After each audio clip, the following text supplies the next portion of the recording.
Breishit bara Elohim et hashamayim ve'et haaretz. Son las primeras palabras de la Torá. En el principio, Elohim creó el cielo y la tierra. Y hay tanto que está encerrado en esta simpleza de palabras, en esta primera frase de la Torá. Breishit es el principio de los principios. Es un inicio que en realidad no tiene un empiezo, es un inicio continuo. Es un inicio que siempre está presente, es un inicio que nunca se acaba. Y sé que no es fácil concebir estas ideas, pero trataremos a lo largo de nuestra plática de ir aclarando estos puntos. Dicen los cabalistas, dice en particular Rabbi Yitzhak Luria de bendita memoria, que Breishit tiene las mismas letras que Be'alef Tishrei, que quiere decir el 1 de Tishrei. Tishrei, sabemos, es este mes de Libra en donde suceden pues todos estos eventos, Rosh Hashanah, los Aser Yemei Teshuvah, los 10 días entre Rosh Hashanah y Yom Kippur, Sukkot, Shmini Atzeret y Simchat Torah. Es un mes pletórico de eventos y de festejos. Y según Yitzhak Luria, Breishit tiene, y no según él, aquí lo demostramos, ¿verdad? Son las mismas letras Be'alef Tishrei, que quiere decir el 1 de Tishrei. Es así como si fuera una sugerencia que el primer día de Tishrei es el inicio de todo. ¿Qué inicio? ¿De qué inicio estamos hablando? ¿Y por qué el inicio de todo? En realidad hay una fecha precisa, de acuerdo a la Kabbalah y a los sabios, en que se creó el mundo, y es el día 25 de Elul, es decir, 6 días antes. Pero justo es en el sexto día en el que se crea el hombre, y por ello es que Yitzhak Luria nos dice Be'alef Tishrei. Breishit en realidad no es la historia de la creación de los universos y de los mundos.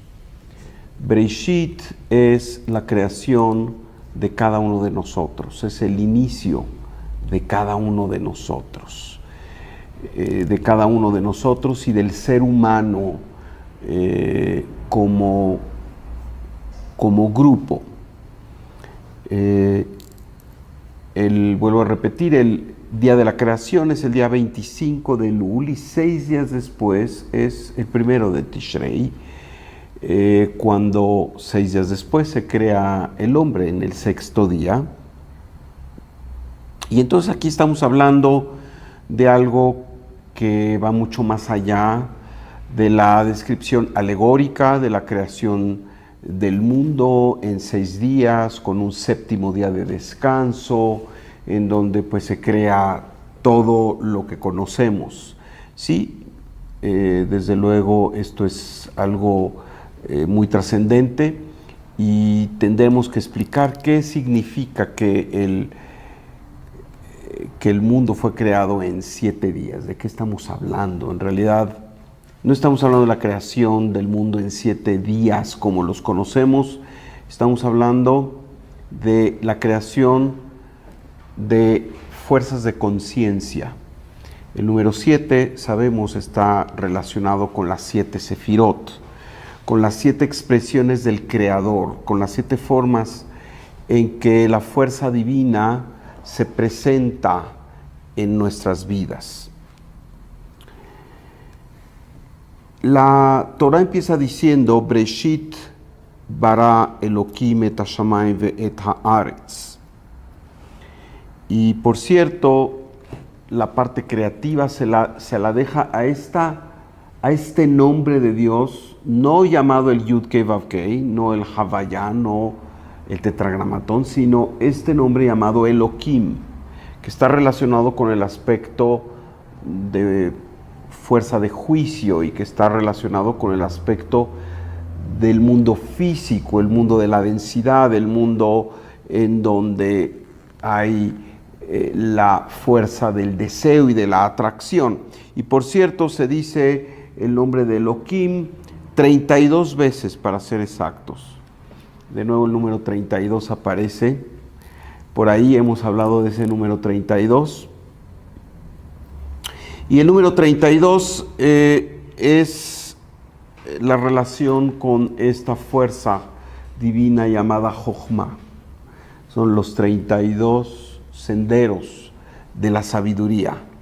32 Shvilei o Netivei Jochma. Y por ello es que se dice que este proceso creativo empieza desde ese lugar espiritual, desde esa concepción espiritual llamada Jochma.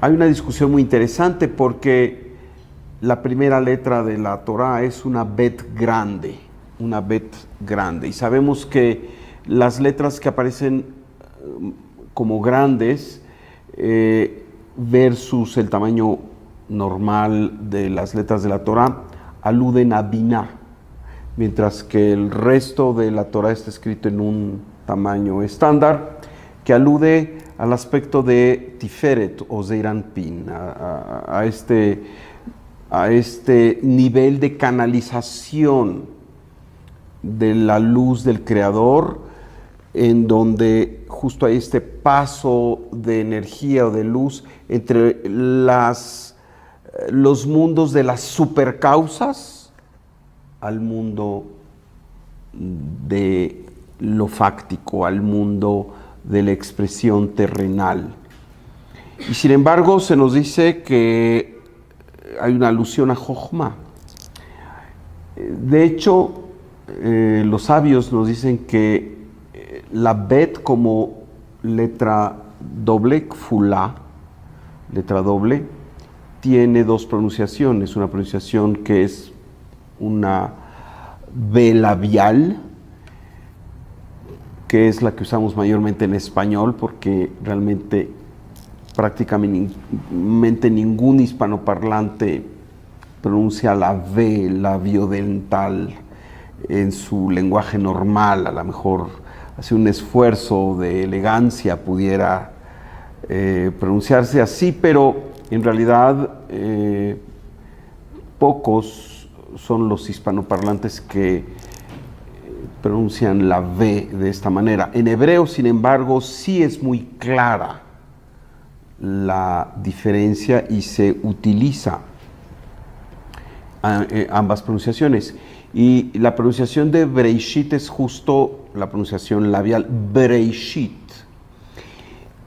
La Bet que tiene esta pronunciación de la forma labial está expresada con una Bet que tiene un punto. El punto que es este dagesh y que hace que el sonido sea B. Hay unos que dicen que es el sonido fuerte y otros que dicen que es el sonido suave. No importa, es el sonido labial. Pero nos dicen los sabios que este dagesh justamente es la expresión de Jochma dentro de Binah. Es la expresión de esta fuerza todavía más elevada que Binah y que es la fuerza que la Torá nos canaliza hacia nosotros. La primera frase, Breshit, alude justamente a este mundo de Jochma, a este mundo llamado el mundo de la emanación, que es Atzilut. Bara Elohim, se nos dice, es el mundo de Briah. Bara, Briah, es el mundo de la creación. Et Hashamayim, los cielos, es el mundo de la formación, Yetzirah. Ve'et Haaretz, es el mundo de Asiyah, el mundo de la acción. Así que tenemos Breshit, el mundo de la emanación, Bara Elohim, el mundo de la creación, Et HaShamayim, el mundo de la formación, Ve'et Haaretz, el mundo de la acción. Es decir, que en realidad en esta frase, la fuerza de la Torá, nos da todo el proceso creativo. Este proceso creativo queda encerrado en esta oración. Y no es sino para cada uno de nosotros la posibilidad de encontrar continuamente ese principio de nosotros mismos. Porque en realidad de lo que se trata es de ir al origen, de ir a la esencia, de ir al principio. Hay quienes quieren ir adelante o hacia atrás o hacia arriba. Nuestro maestro de bendita memoria nos decía, a donde queremos ir es al punto original, al punto de donde partimos, al principio, en donde todo era perfección, en donde todo era luz, en donde no había ninguna brizna de imperfección, de dolor, de sufrimiento, de desconexión. Cuando la Torah nos dice, Breshit bara Elohim et Hashamayim ve'et haaretz, quizá gramaticalmente, como nos dicen los sabios, tampoco es correcto, porque lo correcto sería decir, Breshit bara Elohim Hashamayim ve'haaretz, no et Hashamayim ve'et haaretz, que quiere decir la tierra, los cielos. No es la forma que gramaticalmente sería más aceptada, pero sabemos que la Torá no es poesía ni incluye ni una sola letra de más. Nos dicen nuestros sabios que en realidad esto hace alusión a las dos formas, a los dos paradigmas bajo los cuales funciona la realidad total, y que es el sistema del juicio y el sistema de la misericordia, el sistema de la severidad y el sistema de la oportunidad, la misericordia, las oportunidades. Así que en realidad de lo que nos habla el Breshit es el secreto de poder reinventarnos en toda nuestra gama de posibilidades en todo momento. Y justamente en estos días, pues es lo conducente para tener esta visión de cada uno de nosotros de cómo podemos reinventarnos, de cómo podemos reiniciarnos, de cómo podemos plantar el principio del resto de nuestras vidas. Porque como ya lo decía alguien por ahí, en una frase un poco de la nueva era, del New Age, hoy es el principio, el resto de tus días. Y es verdad, nosotros debemos de levantarnos cada mañana para hacer lo mejor, porque es el principio. Lo que quedó atrás es parte de nuestra experiencia, es parte sobre lo cual construimos, pero en realidad lo que importa es el momento presente y lo que viene. Así que también Et HaShamayim ve'et haaretz alude a las letras Aleph y Taf, la primera y la última del alfabeto, con lo cual también se nos da la alusión de lo que los cabalistas nos han dicho siempre, la forma en que nosotros podemos incorporar la luz del Creador es a través del aspecto meditativo y de la fuerza de las 22 letras hebreas, de Aleph a Taf. Las 22 letras hebreas que aparecen aquí mencionadas en forma un tanto encubierta, con la partícula et Hashamayim, et haaretz, en realidad nos hablan de la contundencia, de la fortaleza, del sistema meditativo a través de las 22 letras hebreas. Enseguida dice, Vehaaretz haitá tohu babohu, y la tierra estaba desordenada, caótica, desolada. Vehaaretz haitá tohu babohu. Los cabalistas nos dicen que de nuevo este es una alusión, es la revelación de un secreto, y nos dicen que tohu, que tiene la relación con el elemento de desolación y de caos, tiene que ver con este sistema o con este evento cósmico llamado la ruptura de las vasijas originales. Quiere decir,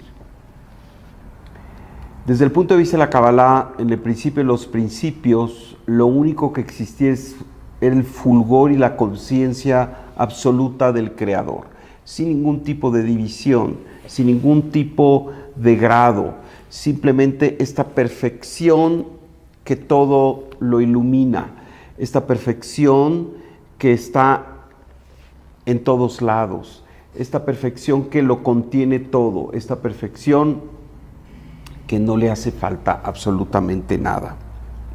Y sin embargo, hay un momento en que esta fuerza, y ese quizás sea el más profundo de los secretos, decidió crear algo diferente a sí mismo. Cuando la perfección absoluta estaba ya ahí incluida. Este es el gran misterio. ¿Por qué el Creador decidió crear algo distinto, crear algo fuera de sí? Nuestros sabios nos resuelven esto diciendo, no te preocupes de analizar eso, que ese es el secreto de los secretos, porque nunca vas a llegar a una conclusión y a lo mejor hasta pierdes la cordura. Lo que nos pueden decir nuestros sabios es de que el Creador deseó crear esta realidad fuera de sí mismo por su infinito deseo de amor y de infundir a lo creado, siendo el epítome, la opus máxima, la obra máxima del Creador, el ser humano.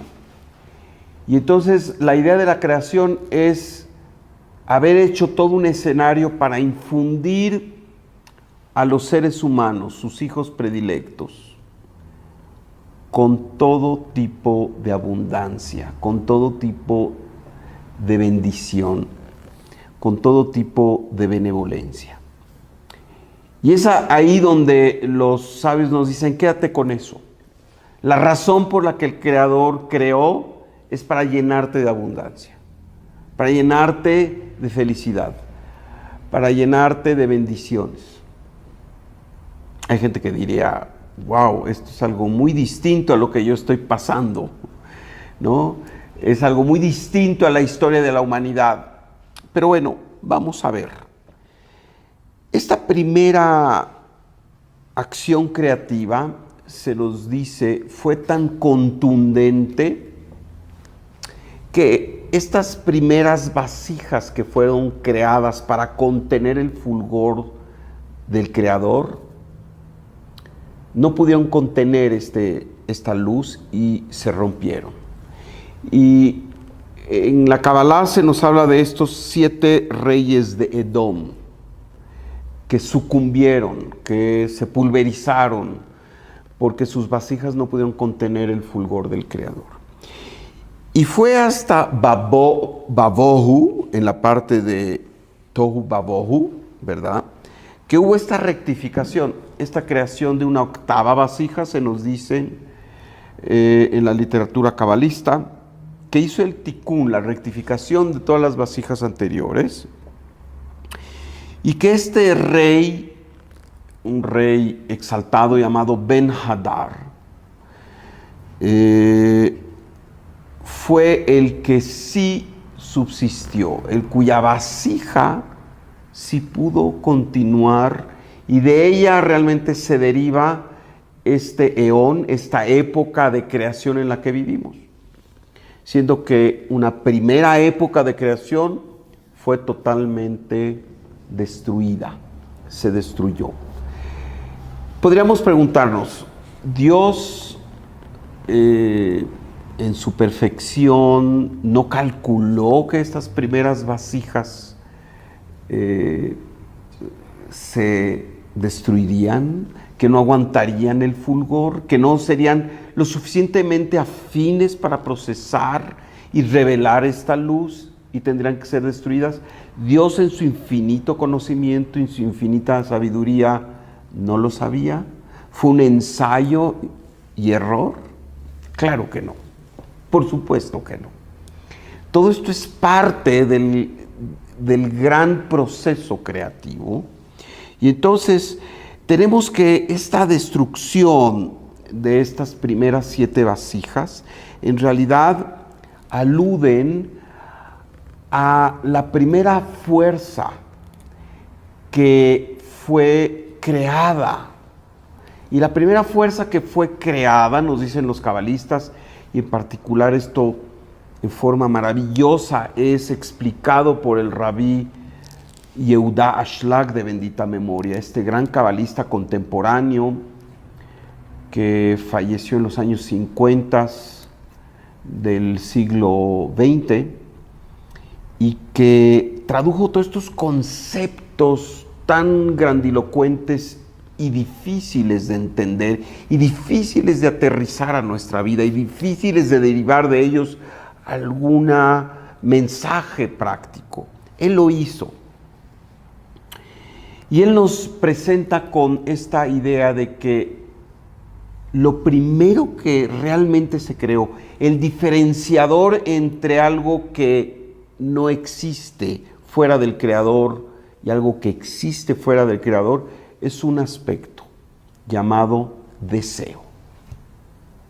El Creador no tiene deseo, el Creador tiene la voluntad de la expansión. Y aquello que fue creado nuevo, fuera de la condición esencial del Creador, fue lo que llamamos vasija. ¿Y vasija qué es? Vasija es un receptáculo. Vasija es el aspecto de deseo. Y esta es la verdadera creación. La capacidad de alguien fuera de Dios de atraer y desear la luz del Creador para volver a Él. De tal forma que en este acto de desear la luz del Creador, esta nueva entidad creada, llamada la vasija, se vuelve tan afín que de nuevo se funde con el Creador y se vuelve uno. Y esta es la idea. Es decir, llenar a aquello que ha sido creado con todo el fulgor, las bendiciones, la abundancia que en esencia tiene el Creador, simplemente para dar oportunidad a algo fuera de sí, hablando del Creador, que tenga la misma capacidad de crear. Y el origen de todo ello es este aspecto llamado razón, voluntad, deseo, que en su máxima expresión, el Rabbi Ashlag nos dice, se llama ta'avá, apetito, hambre, y que se nos habla de que estas primeras 7 vasijas que fueron creadas para contener la luz del Creador, su apetito no fue similar a la voluntad del Creador. Su deseo fue un deseo egótico, un deseo para sí mismo. Y al ser un deseo para sí mismo, se creó un divorcio, una falta de similitud con la fuerza creadora que produjo que estas vasijas originales se pulverizaran. Esta luz, al llegar a una vasija que es egoísta, lo único que hizo es destruir esta vasija. Pero no fue la voluntad del Creador, fue la incapacidad de esta vasija de contener esta luz a través de desarrollar afinidad con el Creador. Y la afinidad con el Creador es este amor incondicional. Esto no lo hubo en un principio y estas vasijas fueron destruidas. ¿Hubo una falla en el plan? Claro que no. Lo que sucede, y nos explican los cabalistas, es que tuvo que pasar este elemento de permitir que el deseo se comportara en forma opuesta a cómo se comporta la voluntad del Creador. Tuvo que haber este libre albedrío en donde este deseo se comportó en forma egoísta y por tanto sustancialmente distinto a la esencia del Creador. Y por ello fue destruido. Pero esto fue necesario porque sin ello no hubiese habido libre albedrío. Sin ello no hubiese habido este espacio oscuro en donde opera la fuerza contraria del Creador, que es el aspecto del Satán, que también fue creado por Dios. No es una entidad que está en una guerra o en un combate en igualdad de circunstancias con el Creador. La fuerza de la oscuridad es un sirviente del Creador. La fuerza de la oscuridad no es una causa en sí misma, es un instrumento para que el sistema creativo pudiera continuar. Y es este aspecto del Satán, de la oscuridad, del mal, del egoísmo, que permite también que haya verdadero libre albedrío. Porque últimamente lo que el Creador infundió en cada uno de nosotros es la capacidad de ser creadores, de ser causa. Y para ser causa tenemos que tener libre albedrío, y este libre albedrío tiene que tener 180 grados de libertad. Y por ello es que se manifestó lo contrario al Creador en esta primera creación, que desde luego pudiera erróneamente pensarse que fue una creación fallida. No, fue parte del sistema de la creación en donde hubo que primero permitir la existencia del deseo en toda su plenitud, incluyendo el deseo egoísta. Y esto es lo que verdaderamente distanció al Creador de lo creado. Este intenso deseo, nos dicen los cabalistas, se presenta en lo último que fue creado, después de las luminarias y las plantas y los animales. Al final fuimos creados los seres humanos, pero la concepción es de que aquello que es creado al último es lo que es concebido primero.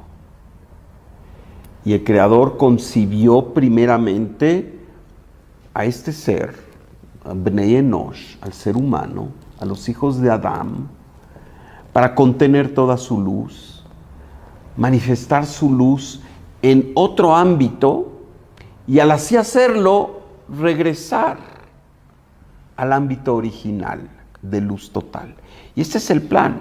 Este plan no ha cambiado. Por ello es que esta segunda creación, con este rey llamado Ben-Hadad, en donde una vasija virtuosa que sí pudo contener el fulgor del Creador, es esta vasija que justamente representa el aspecto de la rectificación. del tikkun.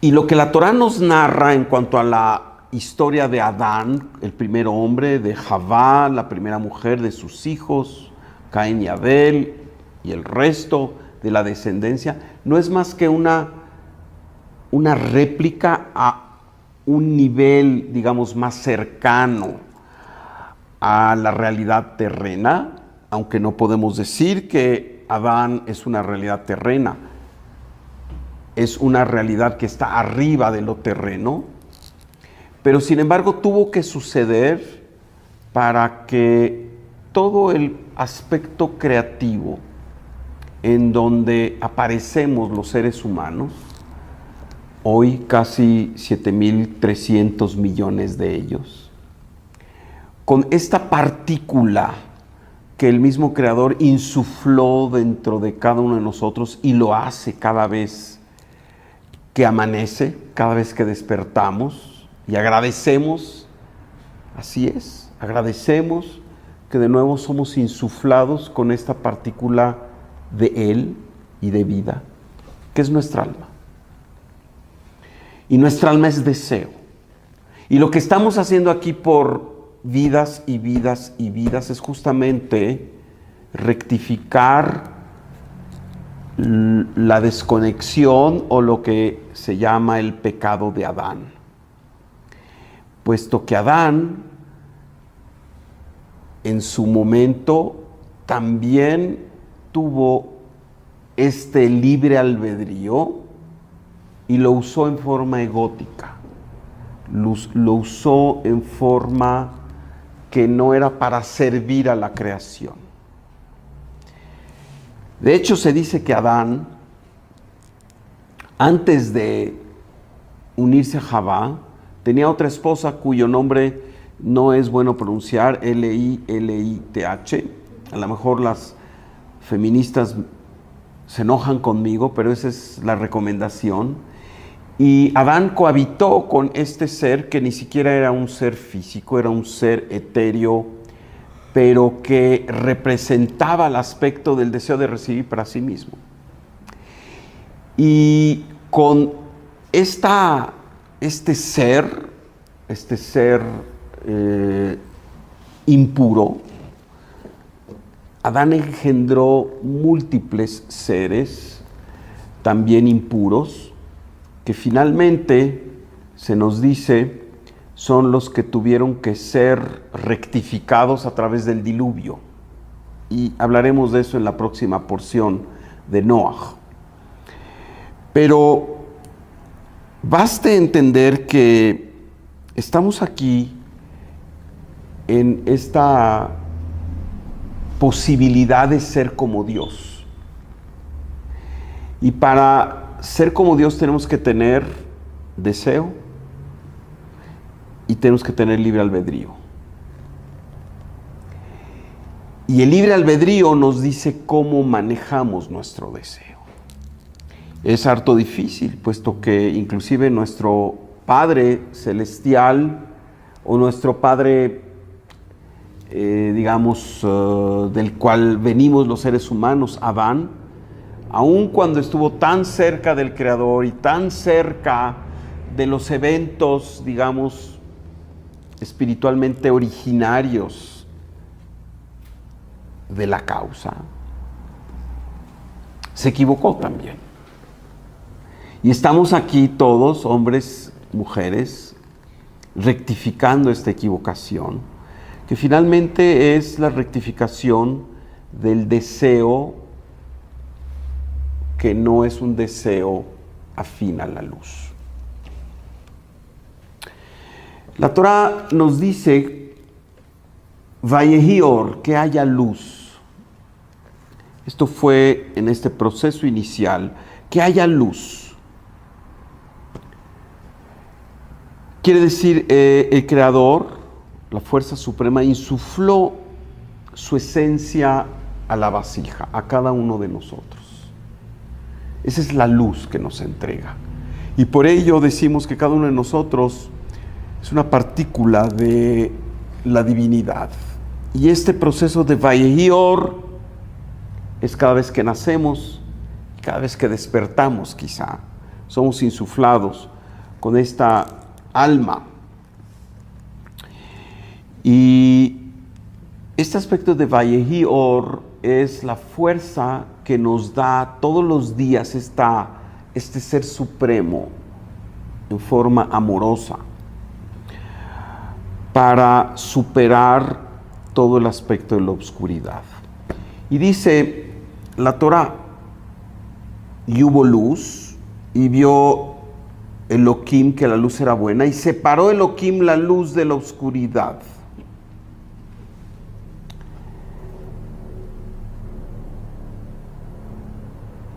Vayar Elohim et haor ki tov, vayavdel Elohim ben haor u ben hachoshech.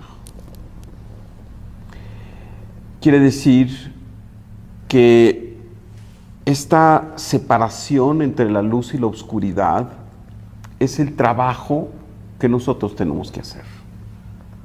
Y la oscuridad tiene que estar allí, porque si no está la oscuridad no hay trabajo que hacer y no hay mérito que lograr y no hay la posibilidad de ascender en conciencia y de llegar al principio. Ahí donde empezamos, ahí terminamos. La oscuridad no es nada más la oscuridad física, la ausencia de la luz. La oscuridad es lo contrario a la fuerza suprema del deseo de impartir, de la voluntad de impartir. La oscuridad es el deseo de recibir para sí mismo, como nos dicen los cabalistas. Es Ratzon lekabel, el deseo de recibir para sí mismo, nos dice el Rabbi Ashlag. Y como hemos dicho, la verdadera creación no es más que esto que salió de la nada, el Yesh Mi'ein, que es algo distinto a la fuerza creadora, que es el deseo. Y que por lo que hemos explicado, este deseo tuvo que expresarse en su forma luminosa, pero también en su forma oscura.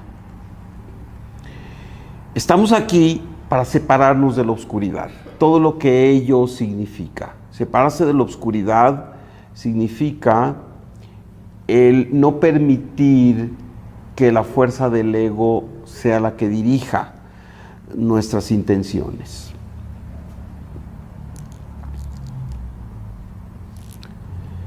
El hombre fue creado a imagen y semejanza del Creador, así dice. ¿Qué quiere decir esto? Dios tiene ojos, nariz, boca. No importa, no lo sabemos. De hecho, de acuerdo a la concepción espiritual del judaísmo, ni siquiera podemos pensar en estos términos. Sería algo pecaminoso, sería algo totalmente ausente de verdad, y lo es. Todas las alusiones en las que se habla de Dios como ser grandioso sentado en un trono celestial y con una apariencia antropomórfica, es decir, parecida al ser humano, son meras alusiones. En realidad, cuando se nos habla que fuimos creados a imagen y semejanza del Creador, es que fuimos infundidos con su nota primordial, que es ser causa. Somos causa, tenemos la posibilidad de ser causa, siempre y cuando actuemos de acuerdo a las reglas del juego. Si no, seremos efecto. Y como no fuimos concebidos para ser efecto, cada vez que nos comportamos como efecto, hay dolor y sufrimiento. ¿Qué quiere decir comportarse como efecto? Cuando experimentas estas situaciones de miedo, de odio al prójimo, de celos, cuando te sientes víctima, cuando te sientes fragmentado. Esta es la forma en que te estás comportando como un efecto.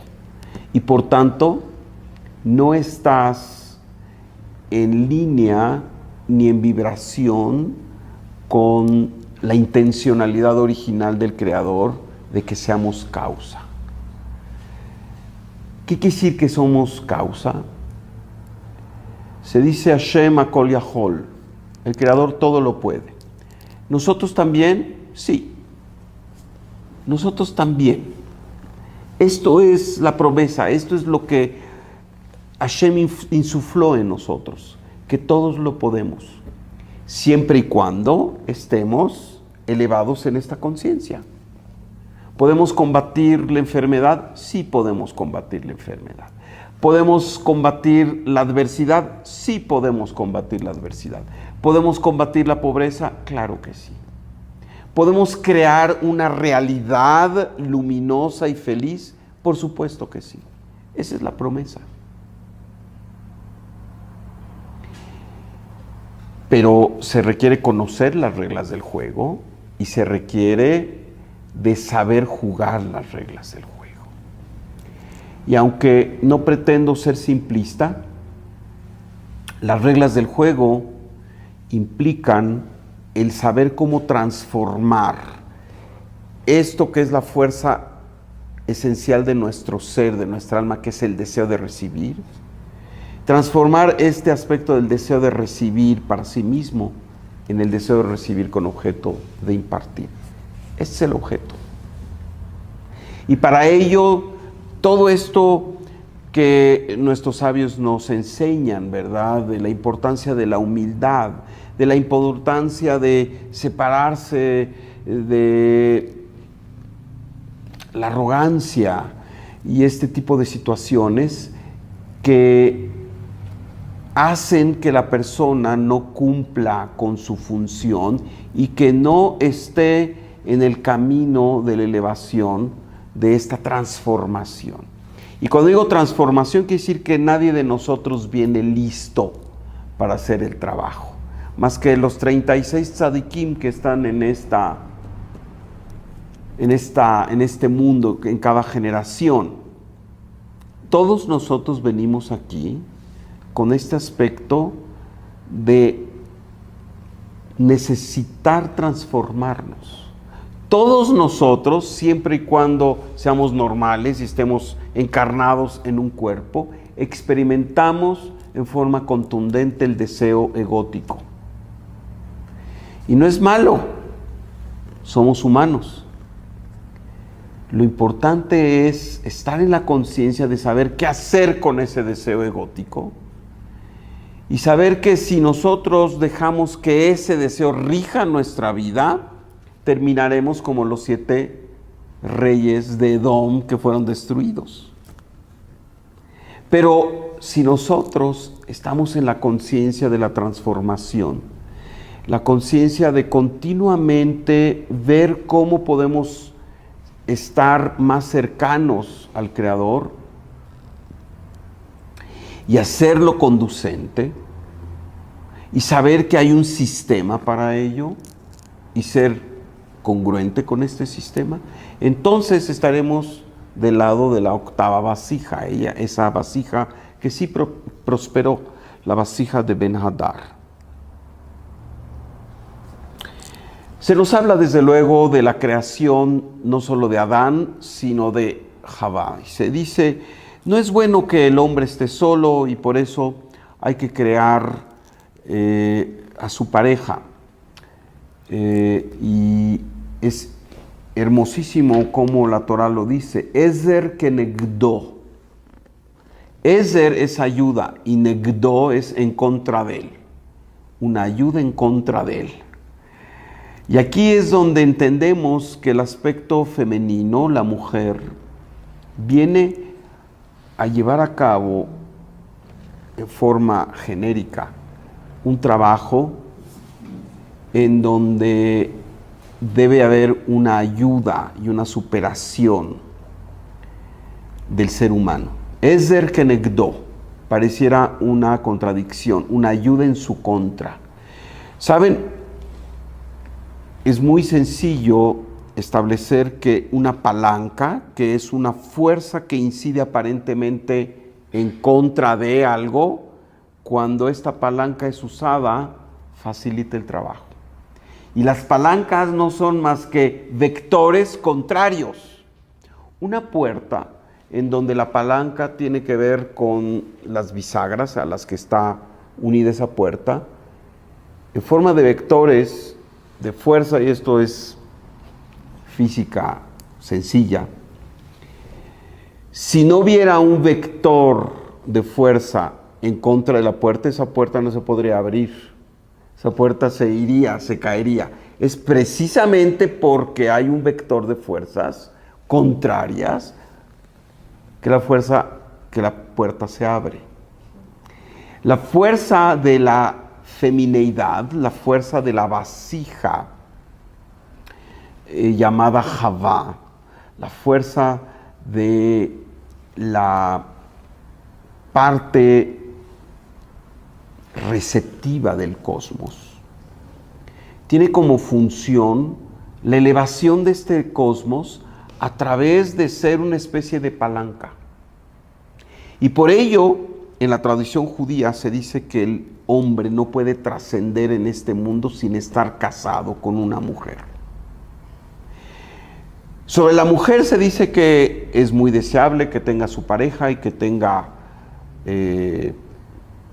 esté casada, pero no hay una exigencia en su trascendencia como lo hay para el hombre.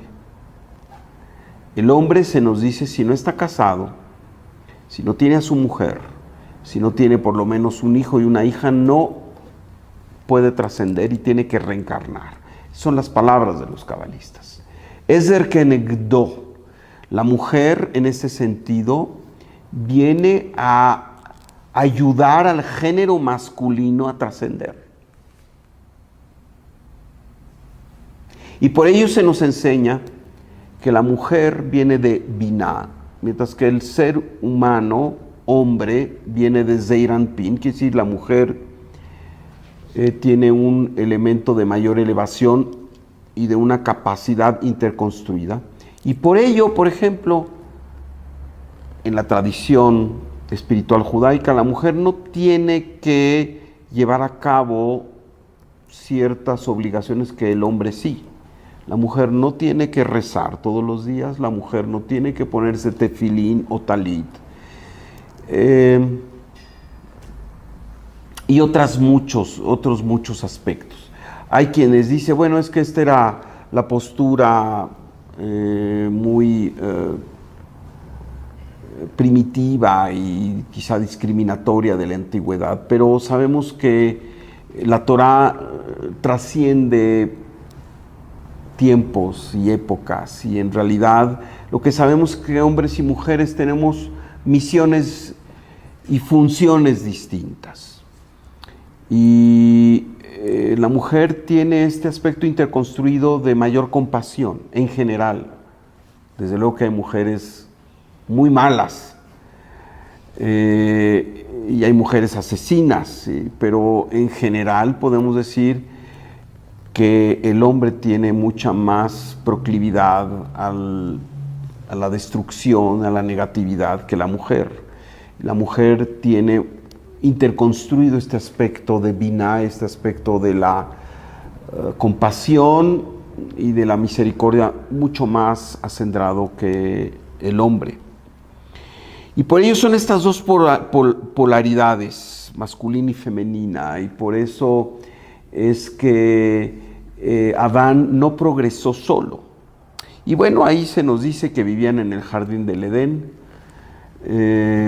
y que todo iba muy bien hasta que Dios, habiéndoles prevenido de que podían hacer todo lo que quisieran y podían comer de todos los frutos de este hermoso jardín, a excepción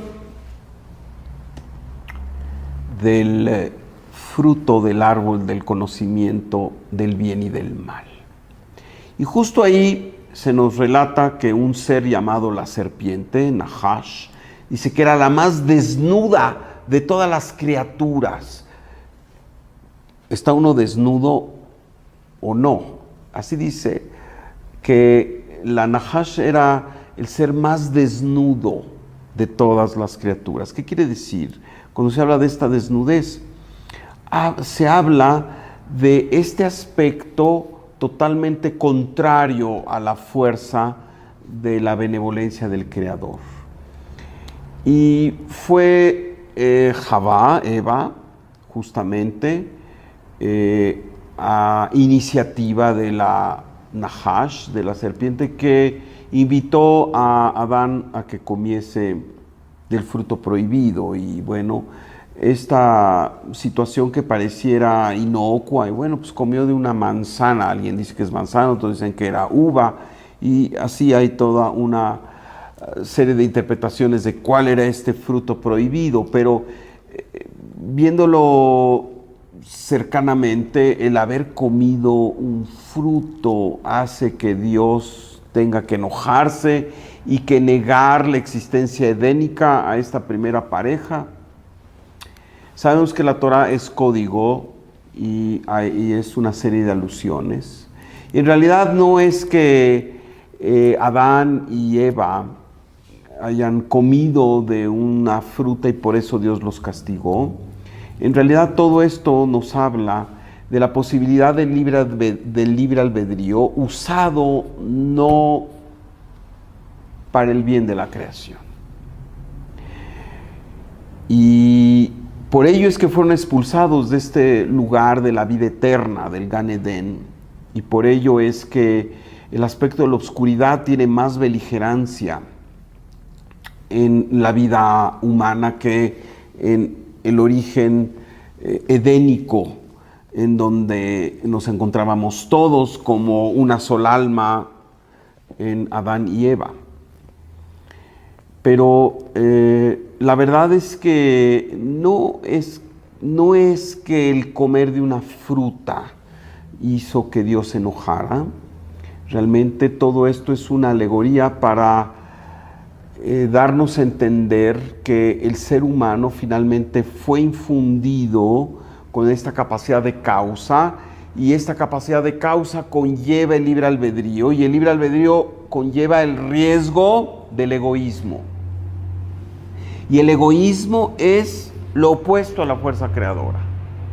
Y tuvieron que ser expulsados porque experimentaron y manifestaron esta primera pareja, Adán y Eva,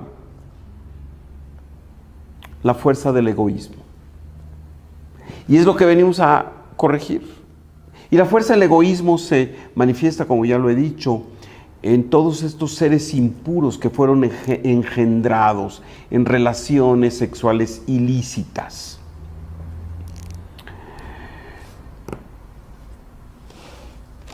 Así que la historia del ser humano desde la creación, y la creación de acuerdo a las fuentes espirituales, no estamos hablando de la creación de acuerdo a Darwin ni a la ciencia, no es nuestro terreno y no nos metemos en eso, y finalmente todo coexiste.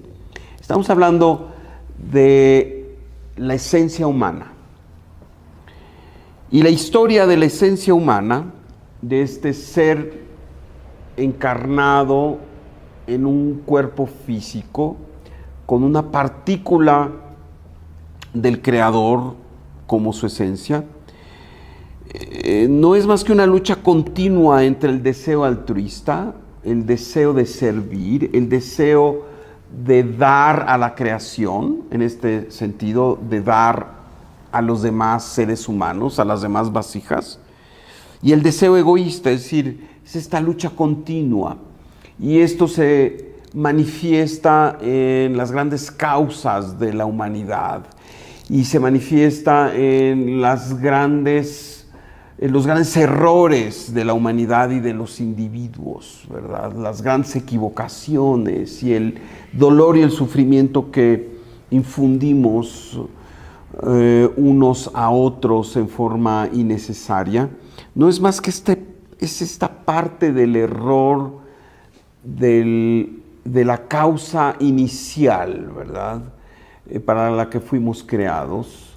Y este error es el haber preferido el aspecto del deseo de recibir para sí mismo versus el deseo de recibir, sí, recibir porque somos receptorios, pero con el objeto de impartir. Es decir, hay que pasar por la experiencia del intenso deseo de recibir. No nos podemos ausentar de ello.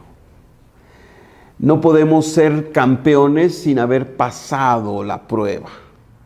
No podemos ser los atletas olímpicos sin haber corrido el maratón. Tenemos que enfrentarnos, pasar los fuegos del deseo y ahí, en este lugar intenso, en este lugar de intenso deseo, tener la inteligencia y la valentía de llevar esta fuerza maravillosa, creativa, al buen destino.